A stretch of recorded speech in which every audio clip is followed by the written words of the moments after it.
कभी सोचा है कि ज्योतिष में ग्रहों की ताकत का राज क्या है? क्यों कुछ ग्रह इतने पावरफुल होते हैं और कुछ नहीं? असल में वो बस यूं ही आसमान में नहीं घूम रहे। उनके पीछे एक पूरी की पूरी कॉस्मिक रूल बुक काम करती है जो उनकी ताकत तय करती है। तो सवाल यही उठता है कि ग्रहों को आखिर ये पावर मिलती कहाँ से है।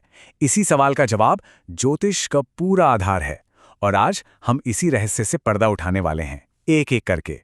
तो तैयार हो जाइए, क्योंकि ये सब कुछ तय होता है उनकी जगह, उनकी पोजीशन और दूसरे ग्रहों के साथ उनके रिश्तों से। चलिए इस कॉस्मिक रूल बुक को खोलते हैं और देखते हैं कि ये सब कैसे काम करता है। यकीन मानिए, ये मुश्किल लगने वाला सिस्टम काफी आसान लगने लगेगा। तो चलिए सबसे पहले बात करते हैं इस ब्रह्मांडीय मंच की, यानी हमारे खिलाड़ी और उनकी खासियतें। सबसे पहला और बेसिक नियम शुरू होता है राशियों और उनके स्वामी ग्रहों से। सारा खेल यहीं से शुरू होता है। देखिए, ज्योतिष में जो 12 राशियां हैं, हर राशि का अपना एक स्वामी या लॉर्ड होता है। इसे ऐसे समझिए कि हर ग्रह का अपना एक घर है, और जाहिर सी बात है, जब कोई अपने घर में होता है तो वो सबसे ज्यादा कंफर्टेबल और सबसे ज्यादा ताकतवर महसूस करता है ना? अच्छा, इसी चीज को ना हम दूसरे एंगल से भी देख सकते हैं। अगर हम ग्रहों के हिसाब से देखें तो ये साफ हो जाता है कि कौन सा ग्रह किन किन राशियों का मालिक है।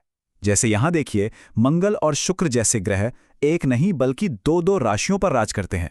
मतलब उनका प्रभाव और भी ज्यादा बढ़ जाता है।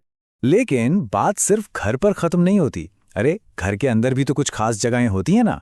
तो अब हम समझेंगे एक ग्रह के पावर जोन्स के बारे में, मतलब उसका घर, उसका ऑफिस और उसकी दिशा।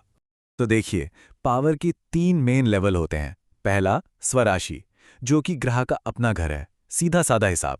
दूसरा है मूल त्रिकोण, इससे आप ग्रह का ऑफिस समझ सकते हैं, मतलब घर के अंदर ही वो खास कोना जहां वो सबसे ज्यादा पावरफुल होकर काम करता है। और तीसरा है दिग्बल, यानी डायरेक्शनल स्ट्रेंथ। जब कोई ग्रह आकाश में एक खास दिशा में होता है तो उसे एक एक्स्ट्रा बूस्ट मिलता है। और ये टेबल ये सब कुछ एक जगह पर दिखाती है, कौन सा ग्रह कहाँ सबसे ज्यादा मजबूत है। एक उदाहरण लेते हैं सूर्य का। वो अपनी राशि सिंह में तो मजबूत है ही, लेकिन जब वो कुंडली के 10वें घर में होता है ना, तो उसे दिग्बल भी मिल जाता है, मतलब डबल पावर। अब तक तो हमने बात की कि ग्रह कहाँ मजबूत होते हैं, पर कहानी में ट्विस्ट भी तो होता है।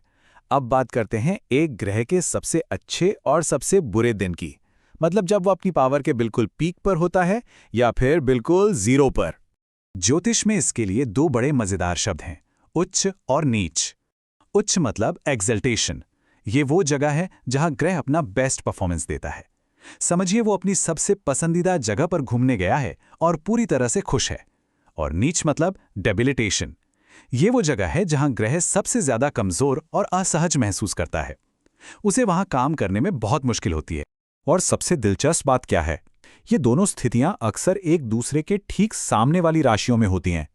जैसे सूर्य मेष राशि में उच्च का होता है, यानी अपनी पीक पावर पर, और ठीक उसकी ऑपोजिट राशि तुला में वो नीच का हो जाता है, मतलब सबसे कमजोर। देखिए कैसा कमाल का बैलेंस है। अच्छा, अब आते हैं ज्योतिष के सबसे मजेदार हिस्से पर, ग्रहों का सोशल क्लब।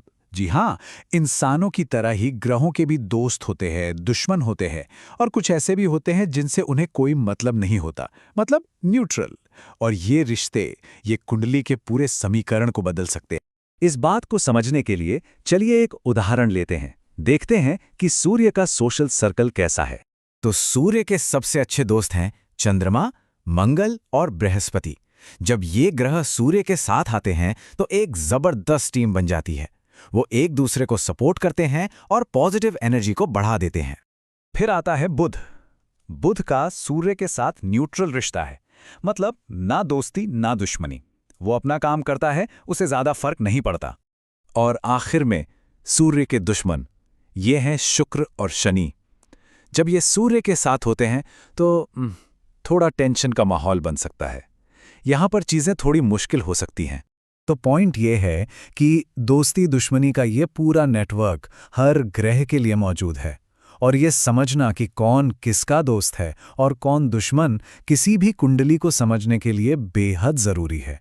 इसी से तो पता चलता है कि ग्रह मिलकर अच्छा फल देंगे या फिर मुश्किलें खड़ी करेंगे।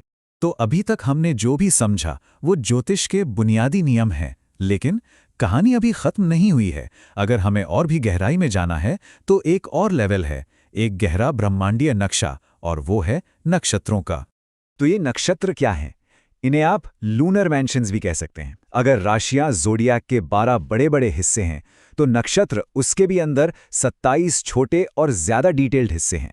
मतलब अगर राशि एक किताब का चैप्टर है, तो नक्षत्र उस चैप्टर के अंदर के पैराग्राफ हैं, जो कहानी को और भी ज़्यादा बारीकी से बताते हैं। ये हैं वो 27 नक्षत्र। अब इन्हें देखकर घबराने की बिल्कुल जरूरत नहीं है, इन्हें अभी याद नहीं करना है। बस ये समझिए कि ये ज्योतिष की दुनिया का अगला लेवल है। हर नक्षत्र कहानी में एक नई परत जोड़ता है, जिससे विश्लेषण और भी ज्यादा सटीक हो जाता है।